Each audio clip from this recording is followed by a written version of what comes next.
Hey, good evening, everyone. This is Pete Eberle with the Colorado Renewable Energy Society. I want to thank you all for joining us here tonight. Going to go ahead and just sort of get things rolling because we have a lot to cover, and I'm sure the Q&A is going to be really active. So for those of us that are not familiar with CRES, CRES and its local chapters provide education, policy advocacy, and community engagement that accelerate Colorado towards a carbon neutral future powered by 100% renewable energy. Founded in 1996, we are a statewide 501c3 nonpartisan nonprofit that is supported by our sustaining individual members, our business sponsors, as well as individual donations. You can sign up for our newsletter, event announcements, social media, and become a member or donor at CRES-energy.org. That's CRES-energy.org. Also, make sure to check out our YouTube channel, where we will eventually post this presentation along with over, I think we're 267 previously recorded videos that have gotten about 1.4 million views. Very quick announcement before we get to housekeeping and get started. This Thursday, May 22nd, 7 p.m. will be Electricity, Education, Entrepreneurship, a solar case study from India. That will be an in-person event at the Jefferson County chapter, JCRES, at the Jefferson Unitarian Church in Golden, Colorado. There will also be a live stream option, so go to CRES-energy.org to go ahead and get signed up for that. And in terms of our agenda tonight, we're going to kick off with just a quick recap of the legislative session, the highlights, a couple deep dives there. Then we'll move on to the PUC overview, and again, we'll do some deeper dives into the topics of interest. So without further ado, I'm going to hand it off to Vince Calvano, the chair of the CRES Policy Committee. Thanks, Pete. My name is Vince Calvano, and I am the chair of the Policy Committee and an attorney, and I've represented CRES in a number of different PUC proceedings, a couple of which we'll talk about. And I think we can go along and do more introductions, and then I'll get back to everybody with my introduction on our legislative session. So Chuck, you're up first. Thanks, Vince. Hi, everybody. I'm Chuck Kutcher. I'm a mechanical engineer. I'm a fellow of the Renewable and Sustainable Energy Institute at the University of Colorado Boulder. And I worked for many years as a researcher and a manager at Eberle and retired in 2018. And I'll be sitting on the panel and trying to help answer any questions you folks might have. Yeah, thanks, Chuck. Lauren. Hi, everyone. I'm Lauren Swain. I'm coordinator for PSR Colorado, and I also serve on the CRES Policy Committee. And I'll go to Becky. Good evening, everyone. I'm Becky English. I work with the CRES Policy Committee folks for a number of years, and I also chair the Transportation Committee for the Sierra Club here in Colorado.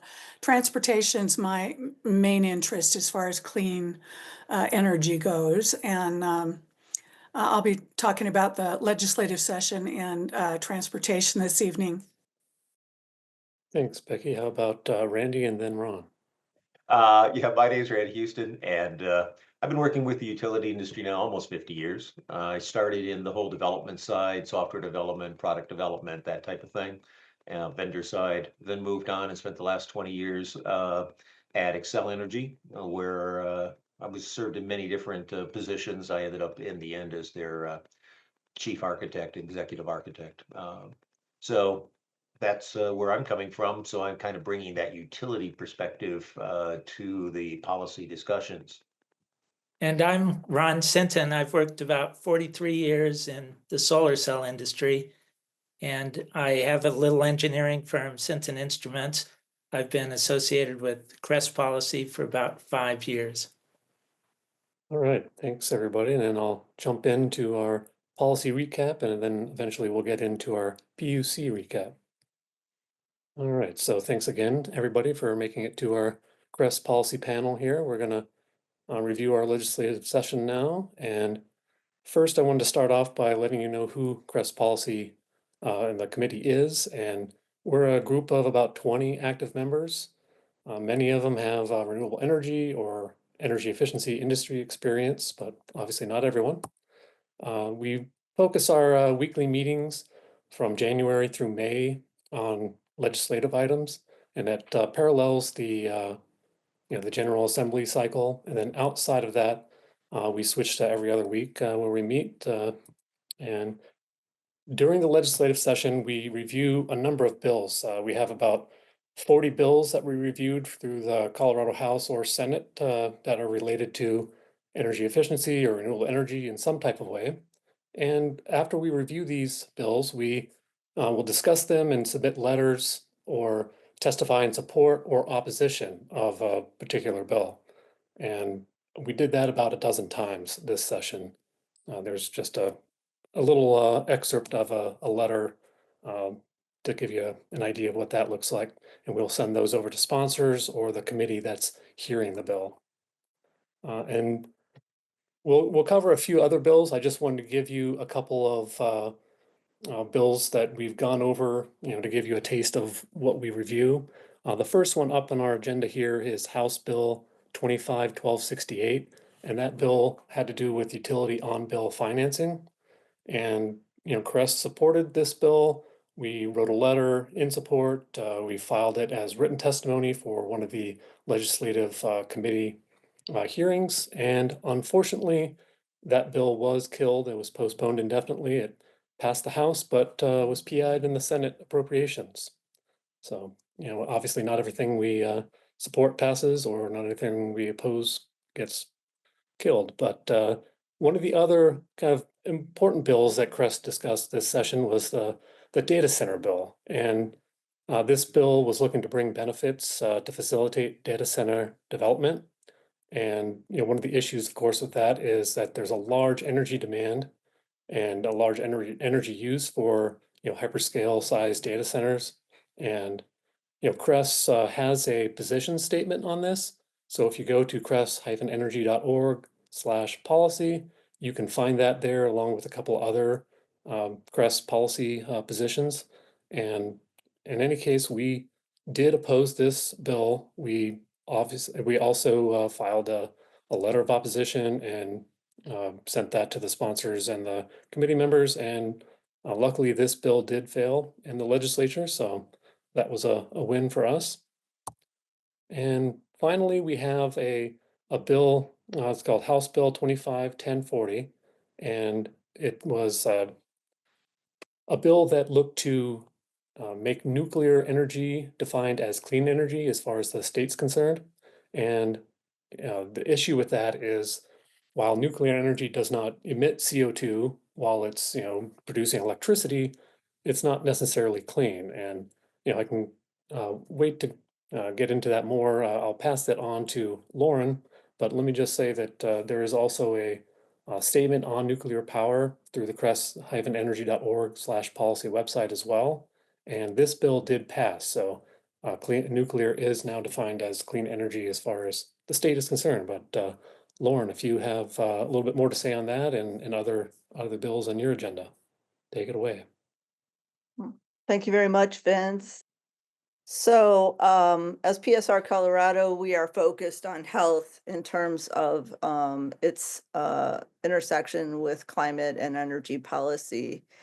So this legislative session was somewhat frustrating, and one of the reasons that it was frustrating, it was because of House Bill 1040 and its and what it did was relabel nuclear power as clean energy.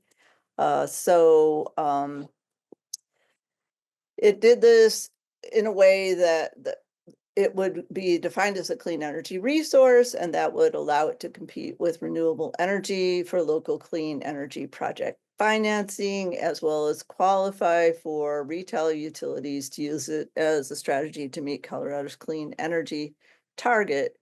And we opposed this bill because it took resources and policy benefits away from safe renewable energy sources, and it relies on an ongoing carbon-intensive mining and transportation of uranium, which exposes workers and residents near the mining site to toxic air, water, and soil pollution. It generates, and this is probably the worst problem that's well recognized, it generates radioactive waste. that has to be stored on site because there is no permanent storage available, and it imposes localized health threats from radioactive releases and the potential for extreme accidents causing meltdowns and greater exposures. So it really is regrettable that that bill passed, and we'll continue to work on it. We ran an ad campaign for some of the legislative priorities that we had, and that includes mostly air quality oriented legislation, good and bad. We supported CRES in its opposition to the what we call the Dirty Data Center Bill, SB 25-280, and also aligned with CRES on 1268 for on-bill financing for heat pumps and energy efficiency upgrades for consumers. And then the other graphic here is for our ad that ran in a number of media outlets. We'd like to back our advocacy in science, and I just want to point out that the AMA declares climate change as a public health crisis and advocates to limit global warming, reduce greenhouse gas emissions, and support rapid implementation and incentivization of clean energy solutions through a climate justice lens. And justice is a main priority of ours as well.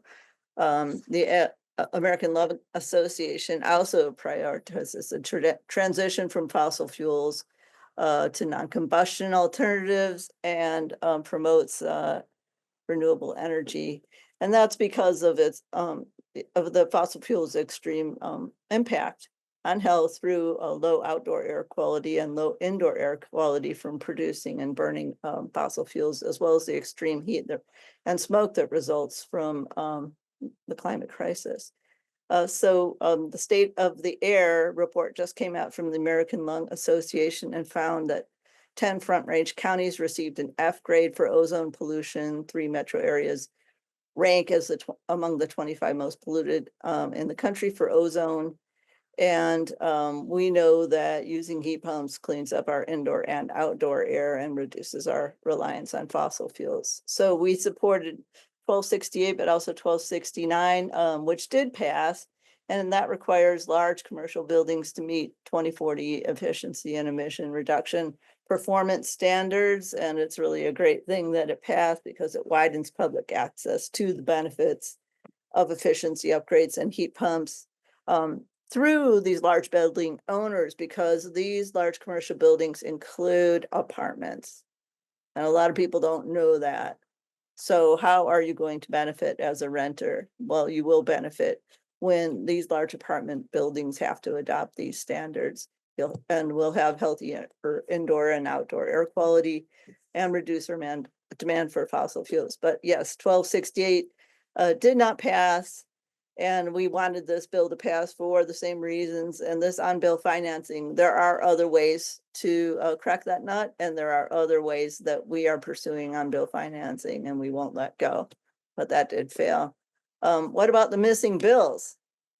Did you know that bills were missing? One of those was a bill that Governor Polis wanted to introduce to accelerate our target date for 100% renewable electricity generation to 2040 instead of 2050.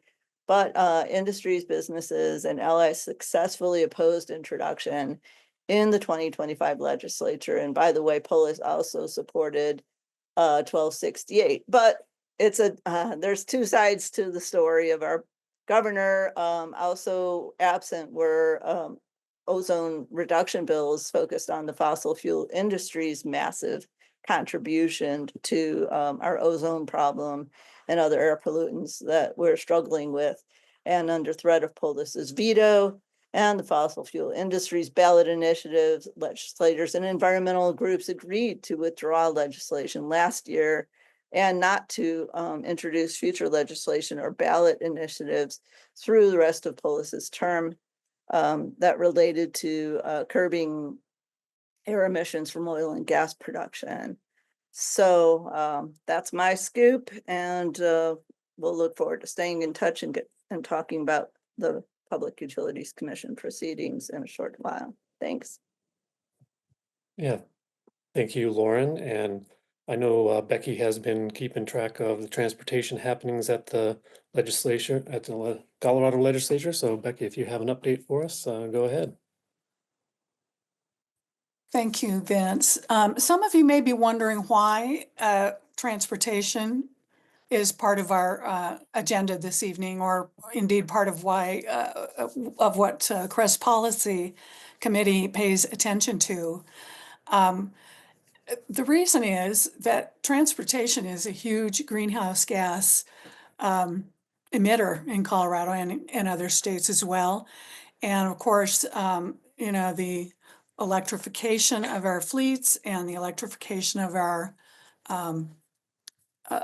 energy supply is really important when it comes to transportation, just as it is in providing electricity for our homes and buildings. This year wasn't a very exciting year for transportation in Colorado at the legislature. Right now, we're at about a quarter of the emissions of the state come from vehicles, trains, semi-trucks, cars, and that percentage actually seems to be going up. But our goal is to reduce greenhouse gas emissions from the transportation sector. This is a progressive coalition in agreement with CDOT now for a 65% reduction from 2005 levels by 2035. So now we've created this Colorado Transportation Vision, and there are a number of strategic actions associated with that, including the promotion of zero-emission vehicles, building out our transportation charging infrastructure for cars, trucks, and expanding public transportation, especially. And in addition, building out infrastructure for walking, biking, and other human-powered ways of getting around. This year, we had 3 bills we were concentrating on, 2 of which passed, 1 failed. Senate Bill 30, we call it the Mode Choice Bill, was all about better transportation planning, because culturally, I'm afraid that I think it's safe to say that CDOT is still very much an old-fashioned highway department. It does not really think about transportation holistically as we would like. And so now, now the state is requiring CDOT to work with metropolitan planning organizations, cities, towns, and other entities like the COGS to work together to do gap analysis that promotes people being able to make mode choices about how they get to where they need to go. That means identifying gaps in where the network is, and where, you know, what kinds of projects need to be done to connect those gaps. And then also that passed. We were delighted that that passed. And so now we're going to have much better planning. Senate Bill 161, transit reform passed, which I'm very happy about. It requires more and better planning by RTD and other regional, other transit organizations, I should say.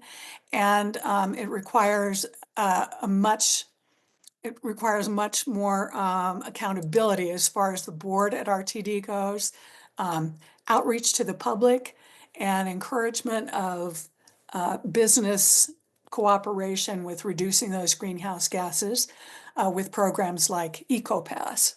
So those are 2 really wonderful things that happened. But HB 1303, funding for motor vehicle collision prevention, failed. Again, we actually had a version of this last year as well. It would have created an enterprise from a $3 additional charge on your registration fees. It would have required infrastructure and programming by state authorities and local authorities to protect vulnerable road users like walkers, bikers, wheelchair users, scooting people, anyone not in a big old vehicle, and also would have created measures to protect wildlife. Unfortunately, like I say, that one failed, but We're going to bring it back again next year. CRES membership, thank you very much, Peter, for allowing me to reach out to our members on this. CRES members can help CDOT to become a more effective organization that will become much more important for safety and convenience for all road users, not just car drivers and truck drivers. And so I want to ask you to provide input for CDOT's 10-year plan. If you're in Jefferson, Adams, Boulder, or Broomfield, tomorrow is your town hall with CDOT at 6:30 p.m.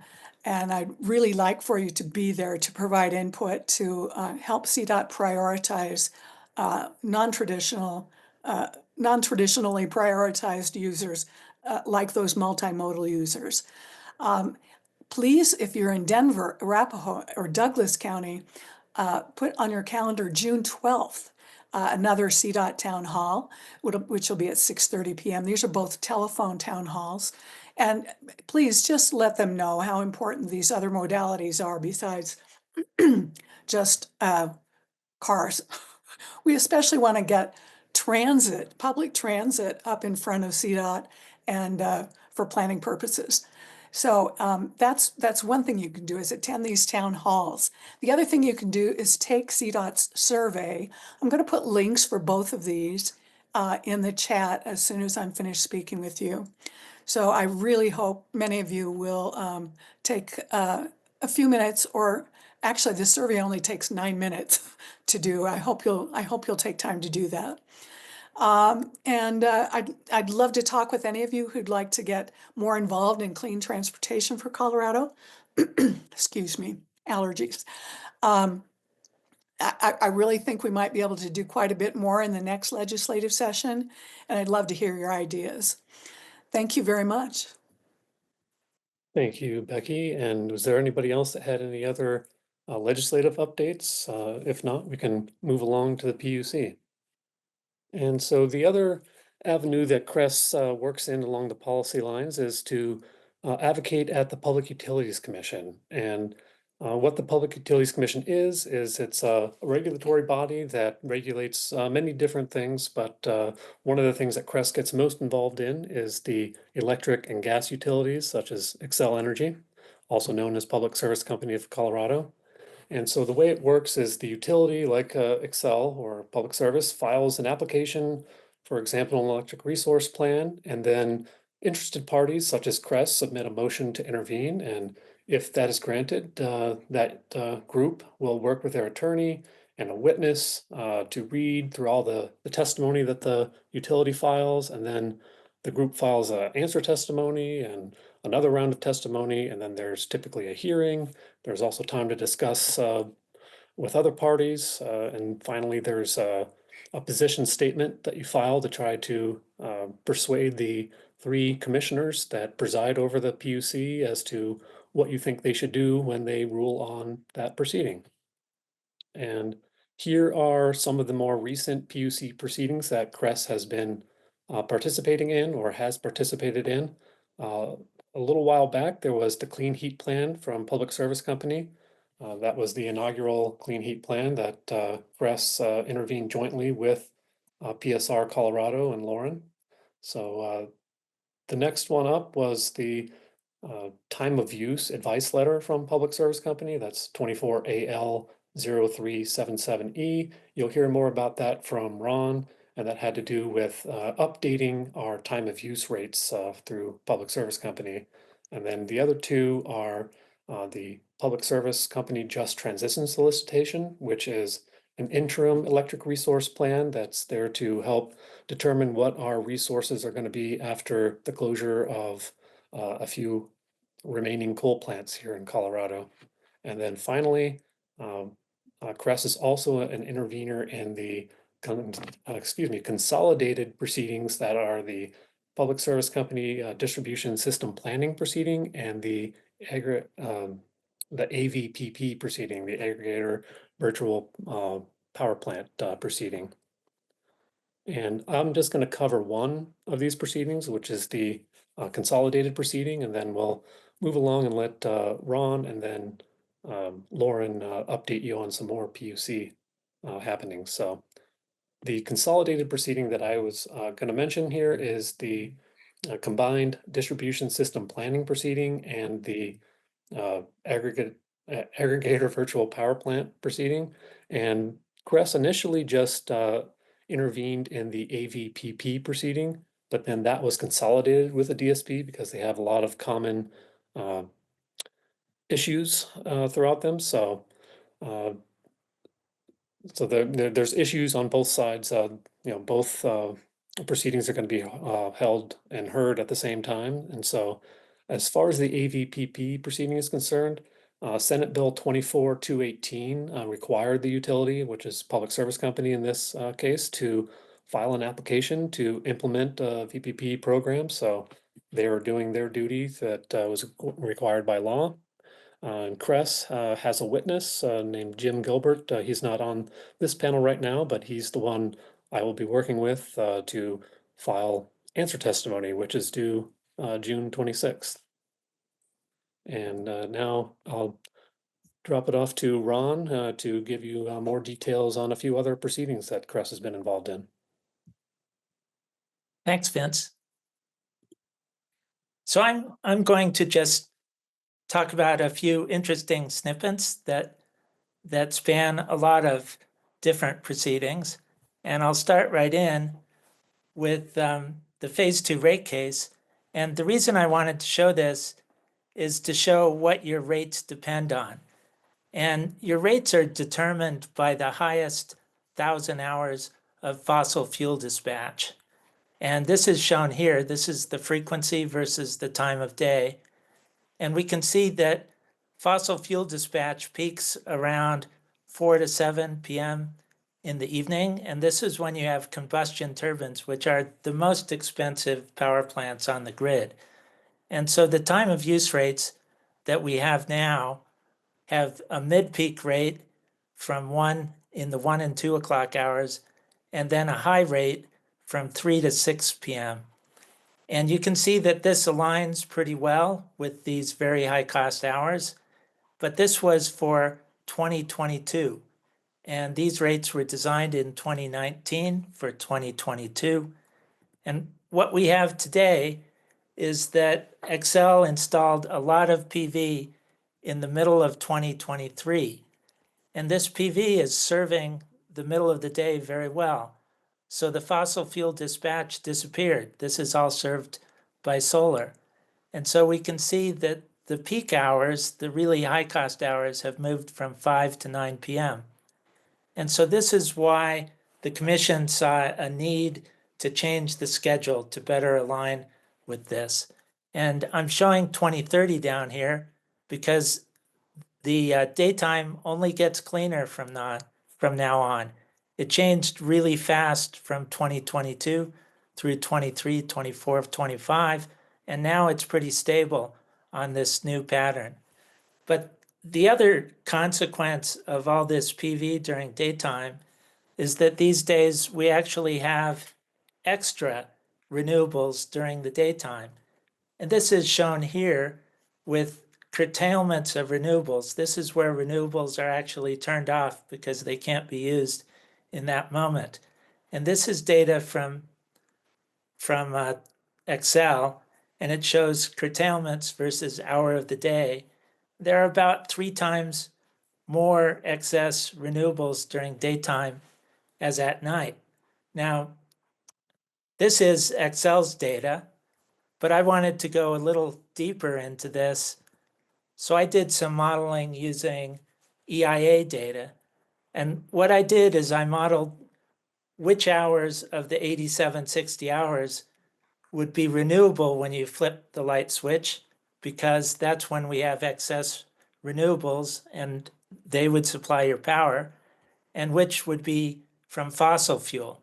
And this is if you flip the switch and a fossil fuel plant has to ramp up.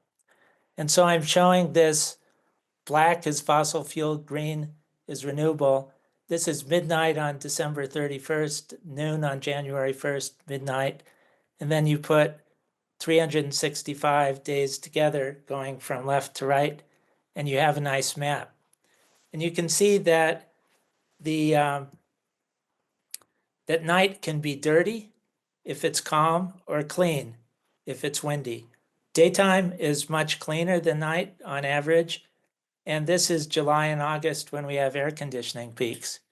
And so if you look at this statistically, you can come up with a good strategy on how to use clean energy. And I'm showing that here in the context of charging an EV. And this is the fraction of hours that your electricity is generated by fossil fuel here versus some strategies. So starting at the right, if you charge your EV at night, about 60% of the time you'll be using electricity from fossil fuel. If you charge on the very best hour of each night, then you'll be 20% better. And I'm flagging this because this is very similar to the utilities managed charging plan. If you charge in daytime, you're 30% better than night. If you charge in the best hour of the day, you're using about a third the carbon footprint of night. But if you can look ahead just one day and charge during the best hours of today or tomorrow, which more or less means that you skip the rainy days, then you can be more than 6 times cleaner than if you were charging your car at night. Now, to me, this is amazing that with a grid at about 47% renewable right now, you can actually use this grid to your advantage to have a totally clean EV, very nearly clean. So this is all basically background for CRES position in the time of use case. And of course, we wanted to advocate for low rates during daytime so that people could take advantage of all the clean energy during daytime. But also, we wanted high rates during these peak times in order to cut the cost of the grid. And clearly, these are also the dirty hours when the fossil fuel is running. And so the daytime ask was really a stretch goal. The reason for this is that the PUC was really focused on the cost issue, on reducing use during the peak hours in order to cut the cost of residential electricity. We did have support for the low daytime rates from WRA, COSA, and UCA. So the final ruling on this proceeding is not final yet, but it's almost certainly going to be high rates from 5 p.m. to 9 p.m., weekdays only, and low rates all other hours, weekends, and holidays. So maybe next time on the low daytime rates, but we're no longer penalized for using power during the afternoon. And so it's a good improvement on the previous time of use rate. And one way to look at this, I'm showing here, until October 1st of 2025, about 83% of all hours, including holidays and weekends, are at the lowest rate. And then you have 6% at this mid-peak rate, 11% at the high rate. This is going to switch over to this simpler system that the commission wanted for ratepayers to understand, where we'll have about 89% of all hours being at the low rate and the same 11% at the high rate. Now, what I think a lot of people did not understand about this proceeding is that bills will stay the same. And so I kind of explained this on this graph. This shows the power use from the average residential power use versus hour of the day. And you can see that people do use a significant amount of power during all the hours of the day. And these are the hours that will have lower rates than a flat rate. And so you actually save money every day. And the rates aren't final yet, but I did an estimate that typically you might save 22 cents a day. And these would be because your refrigerator, your internet, whatever's on 24 hours a day is actually cheaper under the new rates. But the peak rates raise the price by about 22 cents a day. So you come out even. But the difference here is that you have an incentive to move a little or a lot of your power use from these peak times into the cheaper, cleaner times. And this saves you money in 3 different ways. First, it'll save you money on this month's bill because you'll get a cheaper bill. And second, if the residential class as a whole uses less power during these hours, then it turns out that they'll be assigned a smaller fraction of the total cost of the grid to be paid compared to the industrial and the commercial classes of customers. And the third way that money is saved is that if we're using less power during these peak times, then the next resource plan will install fewer of these very expensive power plants. So it saves money in the long term. And one thing to notice is that these second and third ways that money are saved don't require that you personally save any money. As long as the residential class uses less power during these hours, then rates will be lower in the future than they otherwise would be. So how do you save money between 5 and 9 p.m.? I asked my friends at Go Electric Colorado, and they gave more than enough suggestions, and I only put a few here. One would be to shade the west windows because this is the air conditioning peak in the summer. Maybe use an awning, white curtains, plant a tree. This second one I think is huge. And that's that as people buy EVs, they will get a habit of not charging them from 5 to 9 p.m. because 89% of all hours will actually be lower cost than the flat rate. And so they can save a lot of money by not charging from 5 to 9. The third would be when your AC dies, replace it with an energy efficient heat pump. Under the time of use rates, the return on investment will be a lot faster. You can always turn the thermostat up 1 degree when you would otherwise use it in the air conditioning season, or you could leave the air conditioning off on nights when you're not home, or you can do nothing and your rates won't change. Now I want to look into the future and see how this saves money in the future. And this is some data from the next resource plan that Vince mentioned we're just getting into. And this is Excel's projection for 2030 and its new residential demand on the worst day of the year, the hottest day of the year. And so this is increase in load compared to now.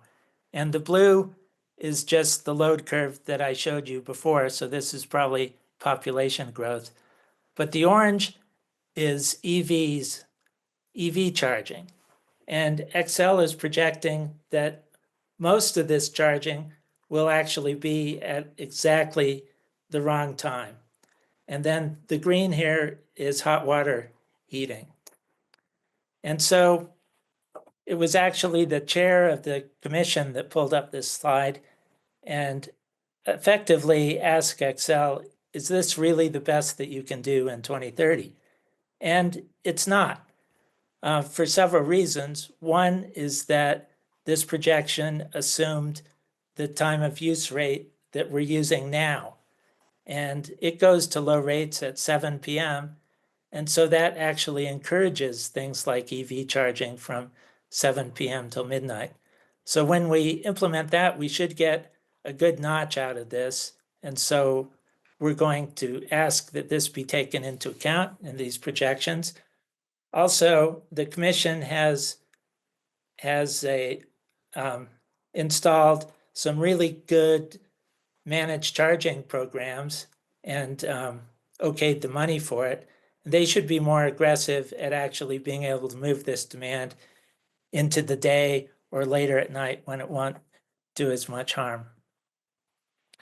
Now, I really want to believe that this flexible demand exists. So I went looking for an example and I found one in a charging pilot in Australia. And this is the EV charging that people were doing before the program started. And this is kilowatts versus time of day, midnight, noon, midnight. So this is before the program started. And they gave a 6-cent discount during these rust-colored times of day shown at the bottom. And what happened is that the EV charging at noon doubled. It's hard to read the scales, but it doubled. And during the peak times, it actually got cut by a third. So this is just massive. And I love this description of daytime charging as a solar sponge. It's your EVs just soaking up that free PV. And so I think that CRES could really have a role in helping educate our members and the population in general to take advantage of the time of use rates and just clean energy during daytime to do this sort of thing. I could mention that the time of use rates assume Excel is very conservative, and they assume that the time of use rates will be able to shift 1% of the energy out of that 5 to 9 p.m. time period. And if 1% is shifted, then Excel and the customers break even. If more than 1% is shifted, then the customers win, and the utility comes out a little bit behind. So I'm thinking 5%. I don't know about you. Now, the TV news doesn't really help with customers. And before the proceeding even started, the 9 News scooped the proceeding with a leaked draft of the plan and a headline, Excel wants to expand the time it charges more for electricity. This sounds like a rate hike. And it was a very negative article with very negative interviews. And it created an avalanche of negative comments into the PUC. But during the proceeding, none of the evidence that was presented in this expose was actually presented at the hearing because it's not really true. So after the hearing, the television news had this headline, Xcel Energy is shifting its most expensive rates to a new time. So it's still talking about expensive rates. And it started with some snide comments about shift happens and Xcel is a shifty company. And then by about the middle of the thing, it had some good information from the PUC commissioners and the director of the PUC. But if they really wanted to help customers save money, they might have a headline like this one, which I made up, of course. Xcel Energy is extending its lowest rates to 89% of all hours from 83%. And the Colorado PUC emphasized that this time of use rate is designed to avoid many of the costs driving rates higher in the future. But that's not what TV news does. So I want to talk just for a moment about a result that seemed to drop out of the clear blue sky. And it came out of the Transportation Electrification Plan of all places. And the company is directed to develop and publish day-ahead and week-ahead forecast of hourly percentage renewable generation. Imagine that. It's a renewable energy forecast so that you can actually plan. And I've been advocating for this since the 2019 TOU proceeding, and also as a witness for CRES in the 21 resource plan. But this one was put over the line with actions from the city of Boulder last year. So if you get a chance, thank them for this. And this is Excel's slide on this, and they call it Empowering Green Choices. And the important points are open access of data for public transparency. And it facilitates strategic load shifting for lower emissions. And it's going to launch in early 2025, which is now. So stay tuned. I'm pretty excited, and I think we should make the most of this. This is the last slide. And Vince mentioned we're just getting in to the just transition solicitation. And this was supposed to be a really small little proceeding to replace the taxes and the jobs in Pueblo and Craig, where the coal plants are shutting down. But with the data center frenzy, Excel is proposing that perhaps we need to install 12 gigawatts of new capacity, which is huge. This would be the biggest resource plan ever. So this is a very complex proceeding where the commissioners are going to have to decide how much of this new load growth is actually new, how much will be wind and solar, and how to deal with the just transition issues. And so for her view on this, I'm going to pass this over to Lauren Swain, and I think she also is going to talk about the clean heat plan. Thank you. Thank you very much, Ron. I learned so much from you, and thanks for introducing the Just Transition Solicitation Electric Resource Plan. I put a link in the chat to a coalition page that has information about how you can comment on this on June 5th at a virtual public hearing. So here's a picture of the Comanche 3, which is a really unfortunate name. Native Americans had nothing to do with this coal plant, except that the name was stolen from them to name it. And it is in Pueblo. There is another coal plant closing in Hayden, Colorado, which is up in northwest Colorado as well. And these are XL coal plants. In Pueblo, however, the residents of Pueblo do not get power from this plant. They only get the pollution from this plant. They've also been receiving property taxes, and there are a small number of jobs, under 200 jobs, like 150 jobs associated with this coal plant as well. And this is a just transition for these communities to where XL is charged with attempting to address some of those losses and impacts of the coal plant, the transition off of coal. And so let me also share what does it do. So Pueblo and Hayden need to have their coal plants closed by 2050, and there's an attempt to provide for a just transition away from dependence on coal plants in these communities. And XL is required to meet projected power generation demand while reducing its greenhouse gas emissions by at least 80%. So Denver, Boulder, and many parts of Colorado receive their electricity from the XL coal plant being closed in Pueblo. Pueblo receives all the pollution and none of the power. So decisions made in this proceeding will affect XL ratepayers statewide, as well as regional air quality and the climate. Additional energy sources identified in this plan could be built anywhere theoretically. There's some attempt to lean the new infrastructure towards these communities, but it could end up here, including gas plants in the Front Range non-attainment area. It could end up back in Pueblo and replace the terrible pollution from coal with additional pollution from gas, which may not be as bad, but still would have a serious impact. And unfortunately, a number of people are interested in replacing coal with nuclear power for a variety of reasons. So some of the issues include XL's forecast for very large load growth from data centers.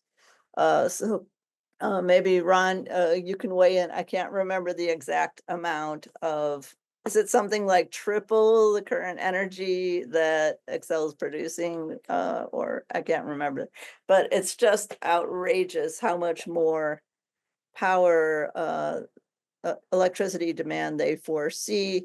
And we are questioning this these forecasts for load growth because data centers are a speculative source of load growth. and policies are still evolving as to how data center demands will be managed, by the law, by regulators, et cetera. So we are arguing it's premature to just assume this forecast. The proposed plan of Excel does not account for health as a measurement for evaluating the just transition that is being sought here when we look at power generation portfolios that they're proposing. Excel is also seeking new forms of additional ratepayer funding to explore alternative energy sources, including nuclear power for use beyond the 2030 transition, because nuclear power cannot be ready for that. Carbon capture cannot be ready for that. Probably hydrogen cannot be ready for that. And we are arguing against all three of these as emission reduction strategies, as viable strategies for our future energy supply.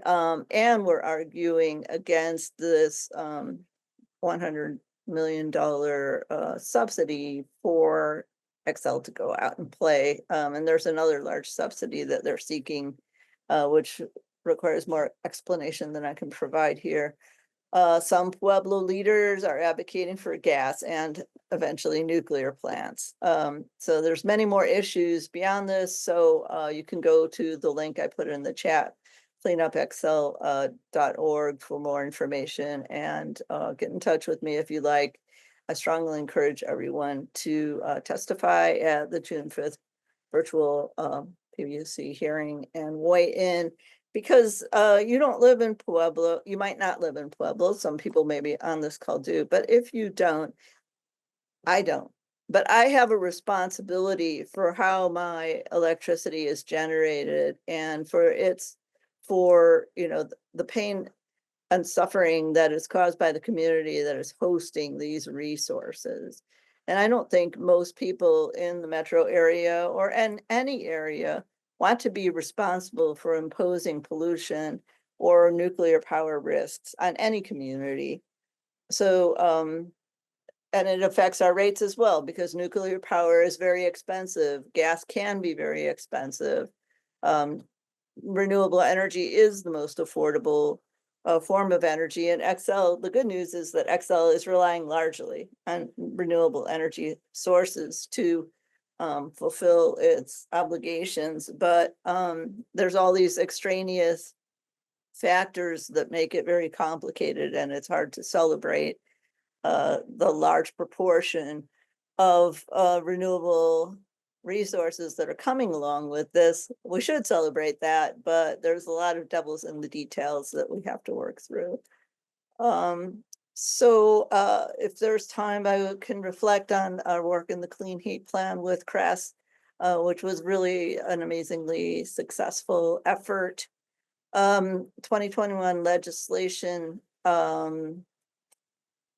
required the charge of the Public Utilities Commission with approving gas utility plans that serve the public interest. That language is very important, and unfortunately it doesn't occur in all utility legislation, but we're fortunate that it did in this case.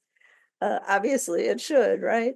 It required all the utilities of any significant size to submit plans to the PUC to reduce their greenhouse gas emissions by from the gas utility by 4% in 2025, by 22% in 2030 compared to 2015 levels, and allowed them to raise rates by a certain amount to recover their costs with flexibility to meet their goals. And they did get flexibility and they came through. There was one little hiccup that we particularly addressed, and that is that Excel proposed to use hydrogen blending as a strategy to reduce emissions from its gas utility, which is not a thing that works. And PSR National has published a paper to that effect called Hydrogen Pipe Dreams that I can share with you. So we did an ad campaign, expensive, explosive, and polluting, Stop Excel's Dangerous Hydrogen Agenda, and that was pretty successful. That appeared in a lot of places. I saw it was really kind of fun to see those ads popping up in front of all kinds of articles, sometimes to do with Excel and other things. But anyway, we wanted the public to know that having hydrogen piped into your home is not something that anybody wants or should have to deal with. And furthermore, Excel proposed and asserted that they would do it without consent. They asserted there was no requirement for consent, and they were not going to get the consent of any of their customers before they introduced hydrogen into the gas lines. So kind of ran out of time to make a pretty slide here, but the big bold message is that the Clean Heat Plan resulted in robust rebates for heat pumps and building efficiency. Something like I've heard $6,000 potentially as a rebate on a heat pump. And you can go to our website for more details. And thanks for listening. It's been quite a journey. The Clean Heat Plan was our first utility proceeding that we were involved in, and the just transition is just as interesting. And I encourage everybody to get involved because these decisions are being made with you or without you. And I prefer they were being made with your input. Thanks. Yeah, thank you, Lauren. And Pete, I'm guessing you have control over the question and answer segment? Yeah, you know, a couple of us have been answering those throughout, and I believe those are still visible to everyone. But let's go ahead and jump into a couple that haven't been answered. And this is to Ron. I would love to see how you calculated the average person's daily electricity use throughout each hour of the day and came to the conclusion that the electricity bill will stay the same. Okay, so what I showed there was just the average residential electricity rate from the proceeding, but I'll tell you the best way to do it. The utility has promised the commissioners to come up with a rate tool so that you can actually feed your own data in, and it will tell you whether you'll save money or not. You can also go to the website and download 8760 hours of data and send it to me, and I would plot it and give you the results back. So that's the real way to do it for your own personal use. What the proceeding does is to make sure that it works for the average customer. And during the proceeding, the EOC took all of the data from tens of thousands of meters and plotted it. And of course, if the average turns out perfect, a few people come out, $1 behind, and a few come up $1 ahead. But it was amazingly tight at coming out. Actually, they found that on average, people spent less money on their bills. That was a long answer, sorry. Yep, no problem. Wyoming will undoubtedly attempt to do carbon sequestration and keep their coal plants operating while starting up nuclear and continuing renewable increase. While I'm skeptical, it does mean that transmission is still a big issue for the region. How are discussions going between our states regarding transmission and obviously the cleanliness of the energy possibly coming in from Wyoming, I would assume? Well, I'm not sure if any of us has a perfect answer for that, but Wyoming's going to do what Wyoming is going to do, and definitely one of the bigger issues in the region is, energy transport and transmission. So there are a number of bills related to that and issues related to that. And maybe Randy, do you have a better answer? I'm not sure I've got a better answer, but it's one of those questions where because another state is doing something that perhaps we don't necessarily agree with, right? It's not the way we would do it. Does that mean we should change what we're doing? and a lot of people will go well, we're all part of the same atmosphere and blah, blah, blah, and unless we can get everybody. I think what it does is it just reemphasizes that, the fact that groups like this and groups like the folks on the call, really need to be focused and doing our part, and educating so that, the other areas are, knowledgeable. And in fact, and to the extent that we can influence that in a positive way.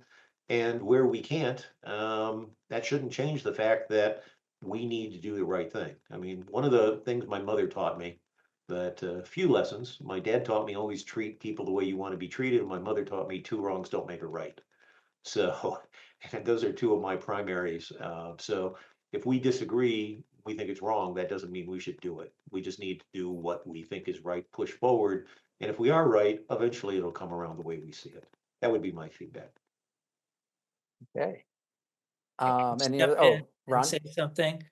In the resource plan, Excel basically assumed that we need to be clean without exports and imports. So they're calculating what they're going to generate, which I think is a good way to do it, even though money could be saved with imports and exports. And certainly the Colorado law says 80% reduction by 2030. And so that will govern what we do as a lower bound. Okay. Oh, here's a great question. What ideas would you love to see proposed at next year's legislative session? I'd like to see 1040 repealed, first of all. I'd like to see the 2040 100% renewable electric generation introduced and passed. And I'd like to see ozone and air quality legislation governing the oil and gas industry's emission come back, as well as a just transit, a phase out of permitting for oil and gas in Colorado, so that we don't have as many new permits.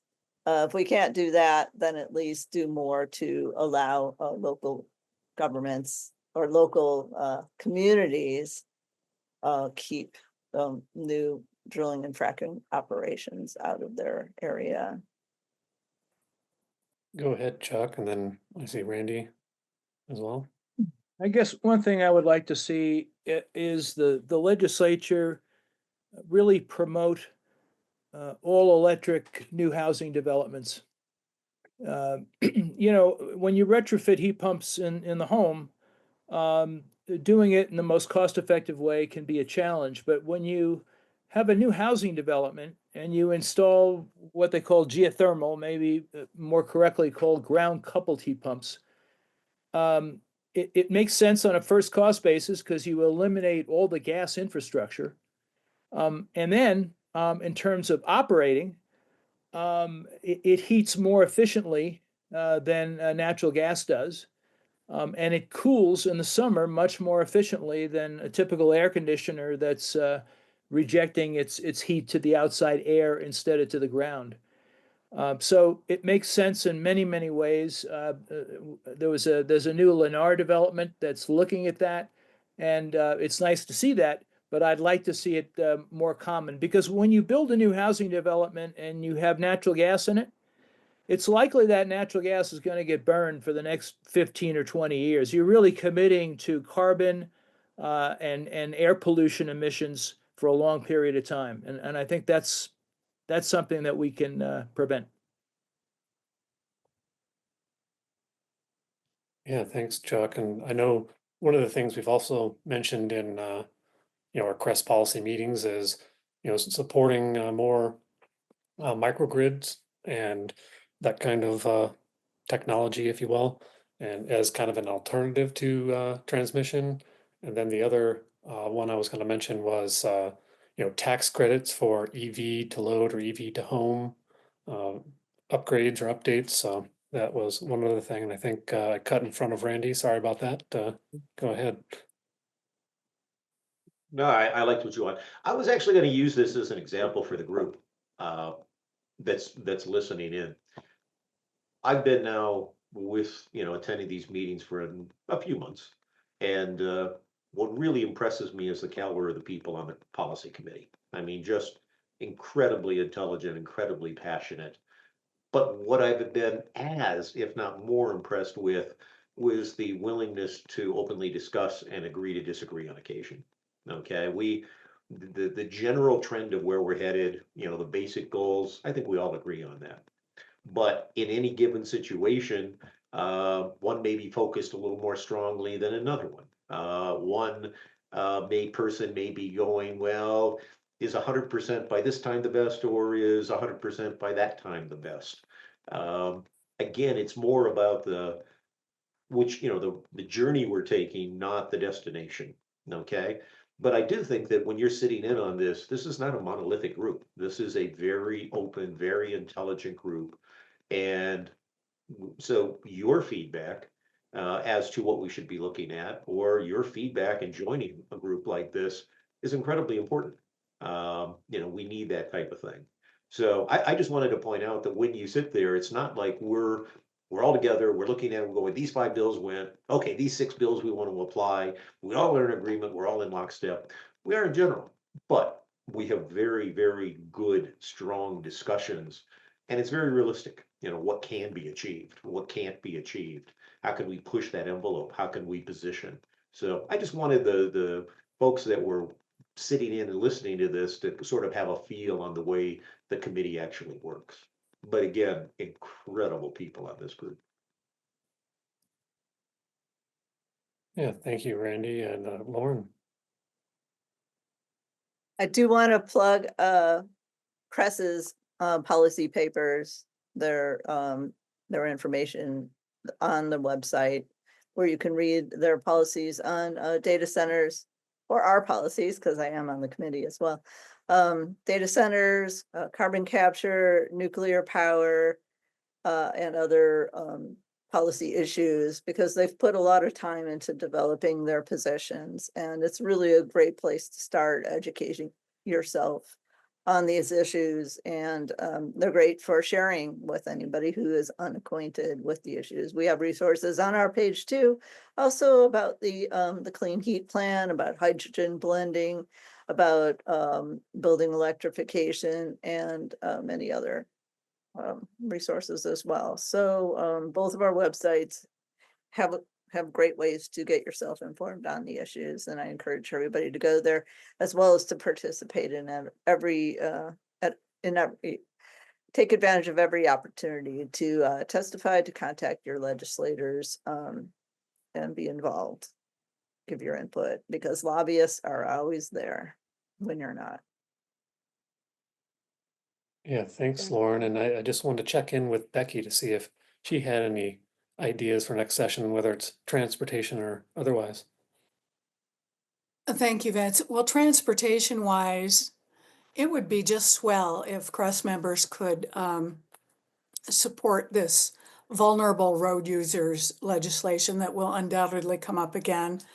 It's kind of goes along with our commitment to, decarbonization, from the point of view that vulnerable road users are not the ones out there causing the most carbon emissions or the most particulates that kill people.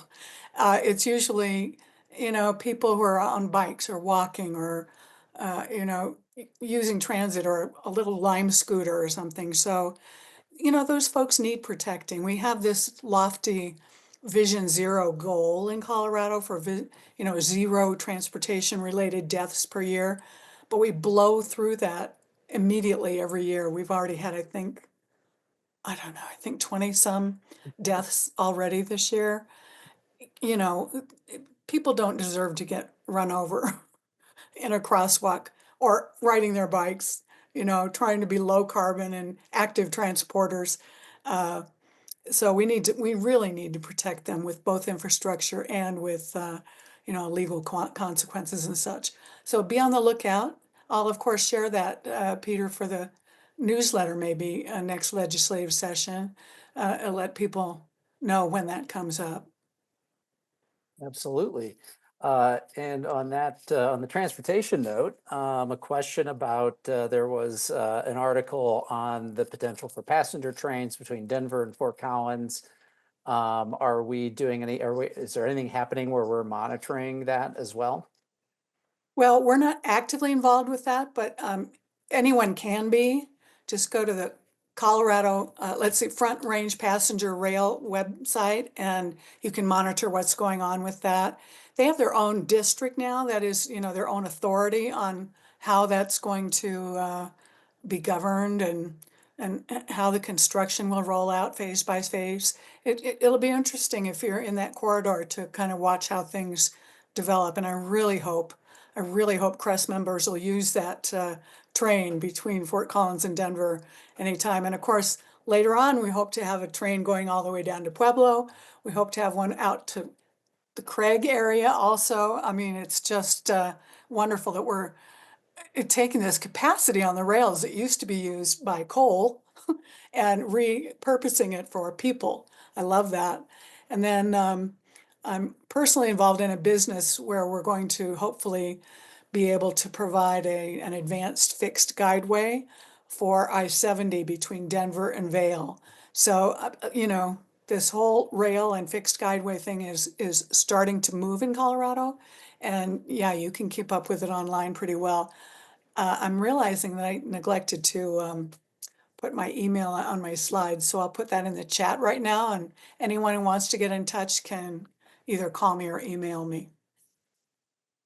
And the chat isn't viewable to the folks, so if anyone has questions, just email the info at CRES-Energy is everything that the webinar came from. And Becky, if you send that, I can also drop it in the follow-up emails.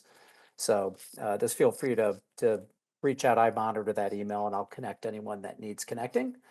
So on to the next question, because we have got several more. What is the outlook for data center growth in the state of Colorado? Is Colorado looking to open its furnishes to the hyperscale data center developers? And how does CRES view this? And what are we doing to stay ahead of the game to ensure that renewables are in the mix to address any data center growth? Boy, it's sort of, that's our job, is getting the renewables message out there as well as we can. One of the things that I don't think we mentioned, we're talking about these trains. Excel is going to be 80% solar and wind in just the next 5 years, which is really amazing. Some of our utilities are really leading the nation here. So we're doing a good job. It's just a matter of now using that renewable energy, and that is, focusing on electrifying transportation, electrifying buildings. So that's really what we tried to do in the clean heat plan, and I think we were very successful in doing that.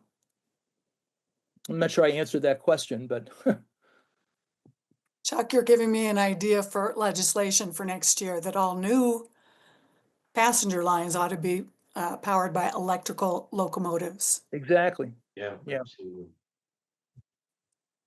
And as Lauren mentioned before, it's somewhat difficult to forecast exactly what's going to happen in Colorado with respect to new data centers. There was the QTS data center that came in, I think was approved last year, but I mean, I guess it's kind of up in the air. I mean, we know there's probably going to be some advancement there, but one of the good things that happened was this year that Senate Bill 280 did not pass, and that would have given more benefits to data centers, which might have opened the door or the floodgates to more data centers before we're ready and we have good guidelines for them. And obviously, if you read our CRES policies statement on hyperscale data centers, you'll find out more about what we have to say. And it looks like Randy also has something to say. Yeah, I was just going to say that this data center issue is really an interesting one, because if you really believe everything about how much power is going to be consumed and how much of this, like we said, you see ridiculous numbers. Over 90% of all the power in the United States will in X years go to power data centers. That's not going to happen. Okay, you've got situations where you have tech companies running out and trying to restart 3 Mile Island, right, to power it. You've got data centers where, for example, the new one by Musk, Elon, it that thing has, he brought in dozens and dozens and dozens of gas generators, right? And just laid them out in a parking lot, hooked them all up, didn't have any clearance on it, and basically he's trying to use a loophole that you can get around that, so you could power it that way. So when you have completely, really no idea about demand, you're looking at, constantly, should it be micro and this and that? It's really, really, really hard. So part of what this committee does is we spend a lot of time sort of exchanging information with each other. Did you hear what so-and-so's doing? Did you see that? And things like that. And then trying to drive, come to some conclusions and, keep some sanity in the process. Because the other thing that's happening is groups that are, say, very pro-nuclear are using it as sort of a hammer to drive nuclear, right? So they don't really care about the data centers, they care about the nuclear, and here's how we're going to do it. Other groups are going different routes, and states are very different. One of the things, and Ron can speak to this, I'm sure, is some states are focused very heavily on attracting them. Other states are focused on pushing them away, and some of them are in the condition of, yeah, we don't mind them, but it's got to be done right. I think Colorado probably falls into that latter camp. Because one of the biggest risks is we build all this massive infrastructure. There's no guarantee that data center won't shut down or move somewhere else 6 months later, and then who gets stuck with it? So how do you put those kind of rules and stuff into place?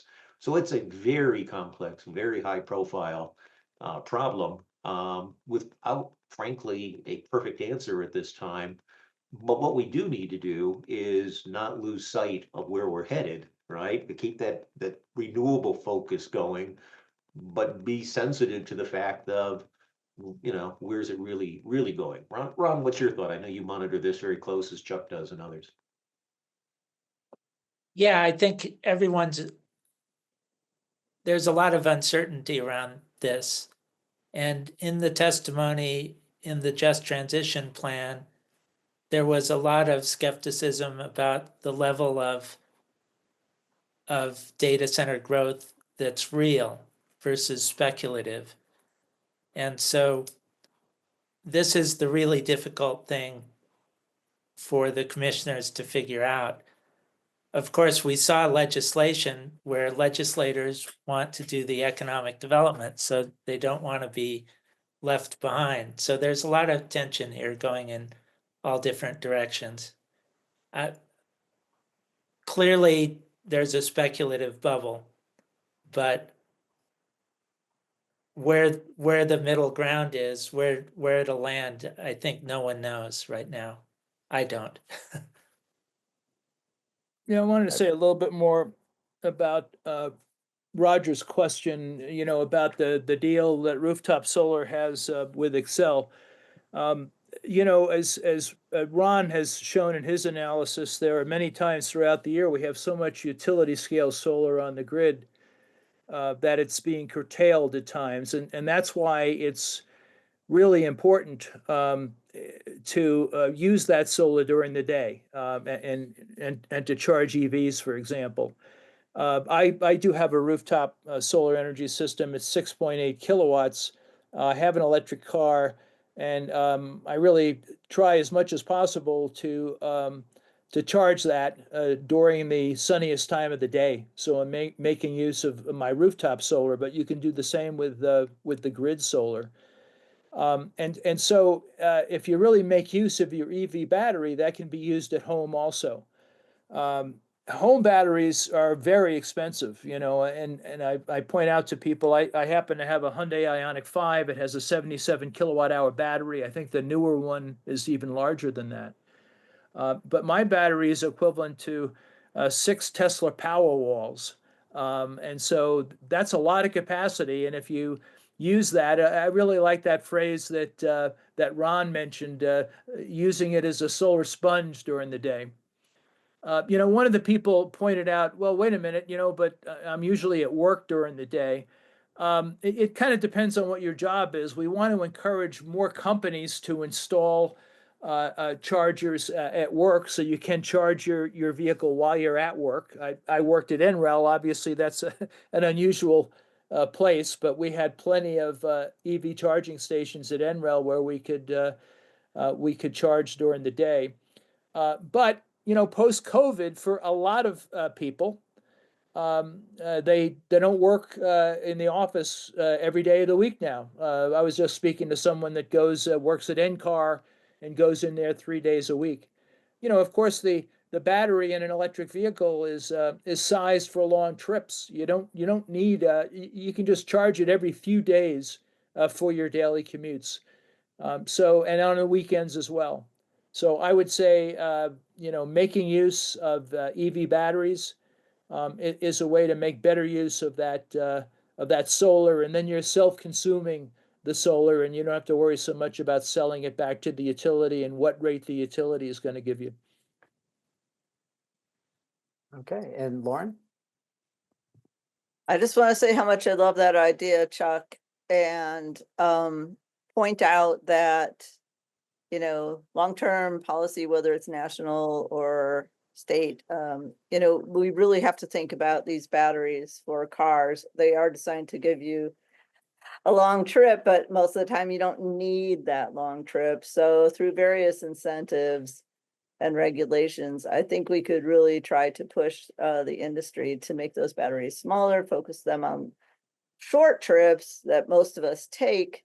And then, maybe we can emphasize and subsidize car sharing for those longer trips, rentals, car sharing, whatever it is, because it just doesn't make sense for all of us to have multiple pounds of lithium sitting in our vehicles day in and day out.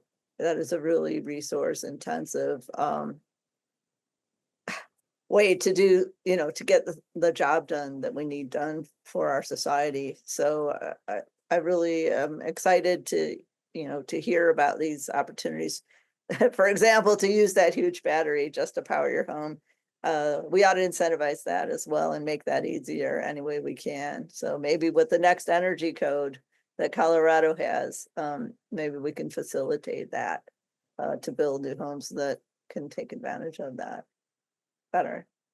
There are projects ongoing too, and I think this one in PG&E has one of vehicle to grid, where these large batteries in EVs are helping to firm the grid by selling electricity back to the grid. So, we have vehicle to load or vehicle to home, and maybe we will see more vehicle to grid programs coming out.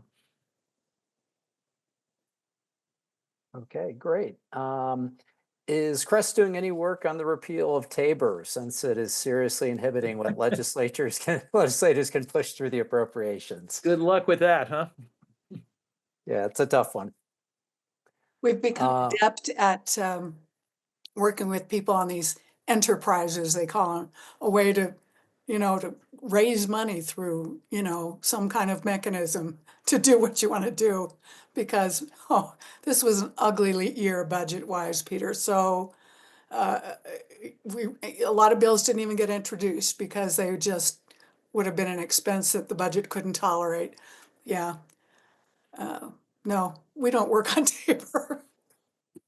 Leave that to the big guns, the hired guns. Okay, here's a little change of pace. Will the AVPP case at the PUC allow renewable energy production to be a home-based business to divert revenue from Excel back to the community? I mean, that would be ideal, but we'll have to see how that plays out. And yeah, I don't know. I have a feeling that the person who asked probably knows more than the rest of us the answer to that. So, but yeah, I guess we'll have to wait and see is my answer. Okay. Chuck mentioned a lot of utility solar gets curtailed. Is storage not a deployed asset at some of these installations by Excel? Ron, you want to take a stab at that? Yeah. So Excel currently has 250 megawatts of storage approximately in the Pueblo area. And you see it every day. It looks like midnight solar. In the 21 resource plan, they approved 1.8 gigawatts, which is huge. And so we'll have a lot of utility solar coming on. In this next resource plan, they just did dummy modeling because the bids aren't actually in yet, but they were modeling quite a bit of battery storage and even some long duration energy storage. They put Form Energy iron air batteries in as a placeholder, but we won't know the results until we see what is bid. So it's an open bid process, and we'll see which technologies get bid in, and then Excel will model them all, and the commission will decide what's reasonable. You know, I remember just a couple of years ago, people were complaining that California was installing lots of solar, but being slow in getting batteries installed. And the latest plots that I've seen in California, they brought a lot of battery storage online. So I think it's encouraging to see more and more battery storage. If people are familiar with the duck curve, that are really helping address those duck curve issues when solar drops off and batteries are basically providing electricity to the grid now. Yes, it's happening fast. And I'm going to chime in. I saw an article just in the recent days that Form Energy is actually shipping their first full-scale units from the plant in West Virginia. I think the first ones are in July is when they're projecting the ship, and they'll be going. I think the first customer is it's either an I think it's an REA or a public utility up in Minnesota, and so I suspect the Excel. I think there's a couple other folks that signed up for these initial pilots, so that'll be coming pretty quickly. And perhaps because it doesn't involve any exotic metals and it's made in West Virginia, obviously no effect from tariffs. Looks like Randy's been waiting with his hand up for a minute.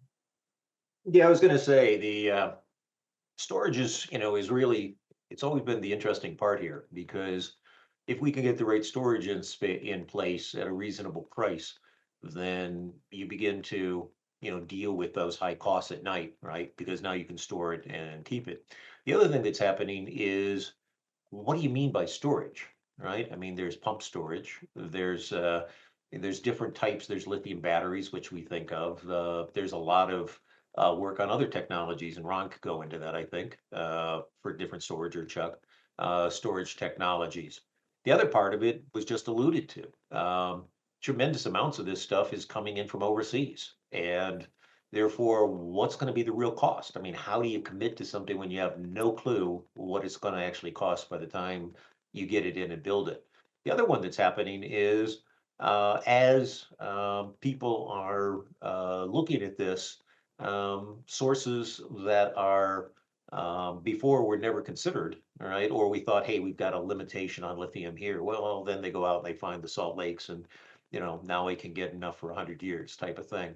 So there is a lot of still dynamicism in what storage will mean, right? What types of storage for how much.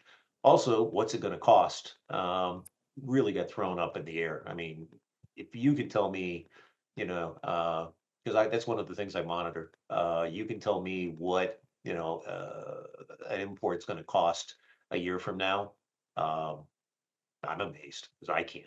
I mean, I can't figure out what it's going to be 2 weeks from now. So anyway, Ron, Chuck, you guys have any other feedback on that one before we call it a done on this question?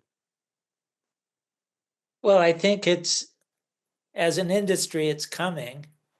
And the best way to make it come faster is to go to very high levels of renewables, at which point you really need it. And when people start buying long duration storage, then it'll sort out which companies will be the leaders and successful at giving it to us at a decent price.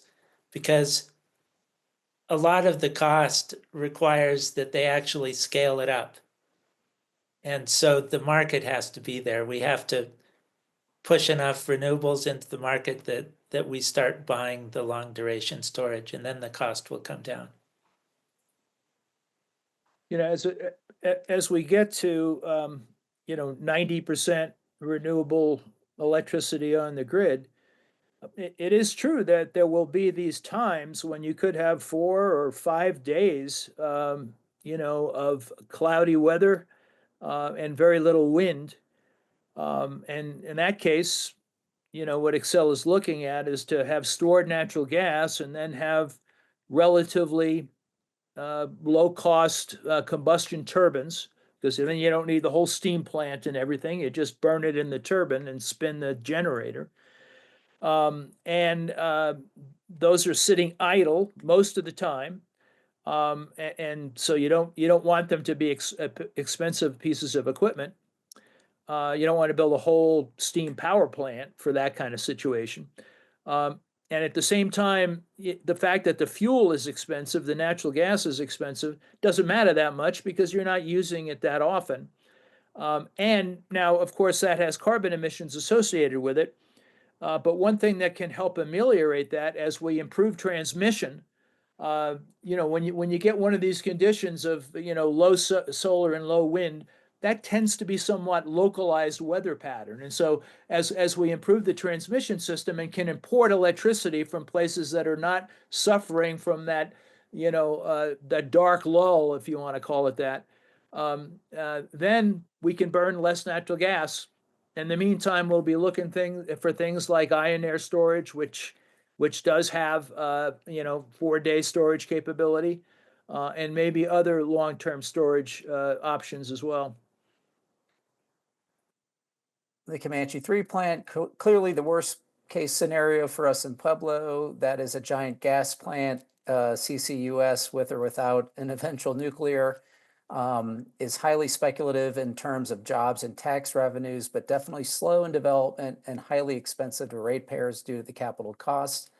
And Excel is trying to hang several ratepayer funded slush funds to purchase the gas plant equipment and other future equipment buys to the JTS.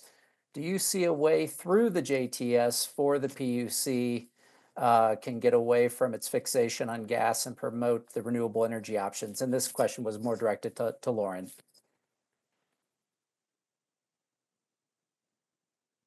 Well, I definitely do, because I'm participating in this proceeding in good faith, and there have been times that the PUC has really come through for us, and that includes the clean heat plan.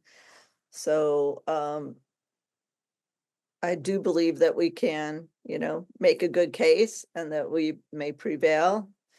And for the PUC to get away from its fixation on gas and promote renewable and battery options, I think that we just have to keep making that case. So I know that we're together in this, Velma, and thank you for asking. But yes, I do believe there's a way, and that's by, promoting that long-term storage. It's by not believing everything Excel has to say, by being skeptical, and being positive at the same time about what we can achieve together, because we have a lot, and I really want to make this point, we have a lot of smart, strong, capable people in this state, and here they are pretending that the sky is going to fall if we move to renewable energy, and that they somehow can't survive unless they are coddled by our state agencies and our legislators.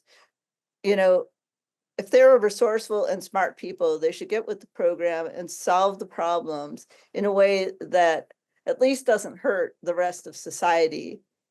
Not to do it at our expense, but to do it together. And there are many opponents who just refuse to even try to do that, and instead they play the sky is falling card and then call us scared, say we're scared of nuclear. but they're scared of any kind of change where they'll have to be creative about how to solve these problems and actually contribute, to our collective progress instead of holding on to arcane technologies that have been proven to be destructive to so many people. Okay, Chuck has his hand up. Thanks, Pete.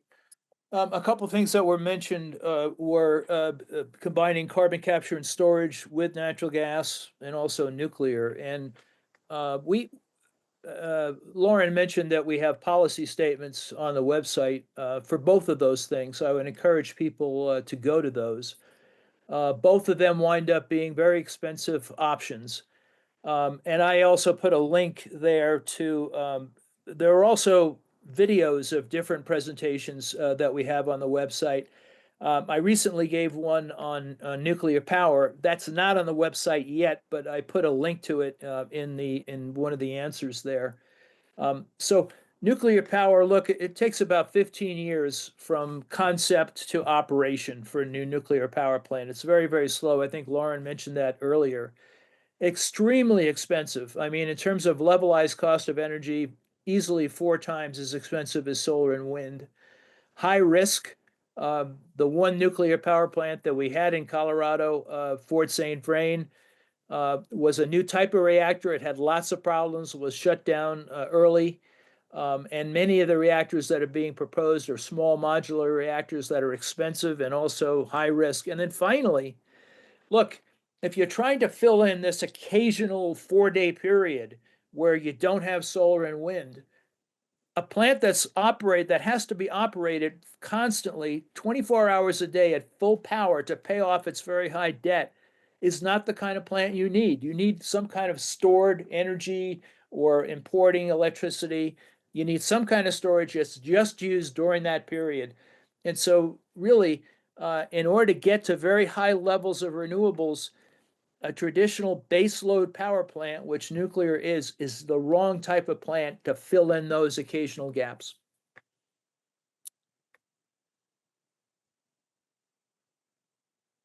Excellent point. And that you can actually find that video. It's on the CRES YouTube channel. It's right. It'll be one of the top ones you get to, and definitely check it out. It's it's a great presentation. Question here. I've seen information about an initiative to implement something that's like a solar farmers market, peer-to-peer electricity trading. Is CRES involved in this at all? Not as specific as that, but I think something related to that would be that virtual power plant proceeding that you can become a part of that. You can sign up with an aggregator. That's the whole idea, is that everybody that has the proper equipment, whether it's solar panels and backup batteries or potentially a vehicle to grid capability, can in the future join up with a local aggregator, sort of like a farmer's market, if you will, and provide dispatchable electricity basically to that aggregator, and then that aggregator works with the utility, Excel Energy, and they can call upon that aggregator to provide that electricity when needed. And so in that sense, yes, we are working on that, but you can follow along in that proceeding if you want to find out more, I guess. Okay, great. Any other questions? I feel like I've reached the end here, and give it a second. I do want to throw in just a comment from my perspective as a corporate business guy on to some of the nuclear in particular. In terms of everything I've read, most of the investment is coming from the speculative side. It's almost like venture capital. I'm not seeing the big infrastructure firms which have invested literally billions, if not trillions of dollars into standard good old-fashioned wind and solar. I'm not seeing them throw their money at nuclear. It's so, from a business perspective, it is so difficult to make sense of that and still keep your job. And it still has to be insured by the US government. It's too risky for regular insurers. Exactly. It's like, hey, let's all build in a floodplain. No. Okay, here's one more question, and then I think we'll wrap it up. What parties are involved with the aggregation of the VPPs? Who is orchestrating those transactions, Excel or a third party? Yeah, there are a number of parties that are interveners in that proceeding that are all participating in this proceeding. And so there's, state groups like the staff of the commission that always, gets involved in most of these proceedings. There are environmental groups like Western Resource Advocates and CRES. So there's a number of different parties. There's also, people involved in the, aggregator side of things. So that question's still to be determined, but the one thing to remember is that Xcel Energy or whatever utility there is the one that's basically mandated. They're the ones with the, certificate to provide electricity for, whatever region they're given. And so they are the ones that ultimately are, tasked with, providing electricity for all of us in that region. So they will likely be the ones that are going to be orchestrating these transactions. However, all the details remain to be determined. How much, the aggregators will have, operate under some type of third party, or in what way, in what kind of amount they get to have any say in how, they're operating will be determined throughout the proceeding. I don't know the details yet, but that's more or less how it works. But yeah, Randy. Yeah, I was going to say VPP is an interesting example of utilities. On one hand, and I was speaking to some folks, very senior folks at Excel not that long ago, and the question came up on VPPs. And they were like, well, they want us to do this. There's tremendous excitement for it. So we're doing it because we've been told that's what Colorado wants, period. Were they that excited about it? Could we do it? Well, if they had to do it, like you said, what's the detail, right? It's the devil in the details of how would we aggregate it? How would we control it? How do all of the rest of the stuff. But a lot of times people think utilities, are out there, they're this sort of monolithic thing and they've got this plan 20 years in the future. And that's not really true. I mean, they've got plans, but a tremendous amount, they're a regulated organization that are very, very, very sensitive to what the PUCs have to say. And they will respond to that. So if the folks on this call, if you really want that, and you think that's the right investment, then pushing it. And there is regulation, of course, in place to, come up with plans for it. If on the other hand, it's not that important, they're going to take it all pretty much as equal.